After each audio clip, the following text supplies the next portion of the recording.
A woman was attacked by a brute who ignored her desperate pleas. By the time the police arrived, she was already dead. The killer, Victor, stood smugly with his hands raised in mock surrender. Among the arriving officers was Mason, her husband. A police officer himself, Mason was shattered at the sight of his wife's lifeless body. Fueled by rage, he drew his pistol and aimed it at Victor. His colleague stopped him just in time, reminding him that Victor had already confessed. Mason recognized him immediately, an old criminal he'd once arrested. It was revenge. His anger twisted into hopelessness. He lowered the gun, but his faith in justice was gone. Racked with guilt, Mason made a decision. He loaded his gun, revealed his plan to a fellow officer, and stormed Victor's hideout.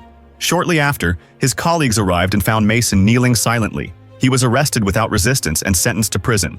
Unfortunately, Victor was in the same prison. He wasted no time asserting dominance, stealing Mason's food and declaring, "This is my house." But Mason was done being pushed around. In his cell, he turned a pen into a sharp weapon. That night, he launched a brutal ambush on Victor's allies.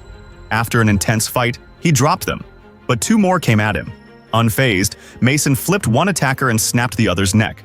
As the first tried a sneak attack, he accidentally stabbed his own teammate. Mason wrapped a wire around him, restrained him, and dragged him to the rooftop. He hurled the man off, killing two guards below and sparking a prison riot. Amid the chaos, Mason faced off with Victor. Outmatched in strength, he was beaten down, until he used his hidden weapon to slash Victor's throat. Mason rose, took the pistol, and walked forward, toward justice for his wife.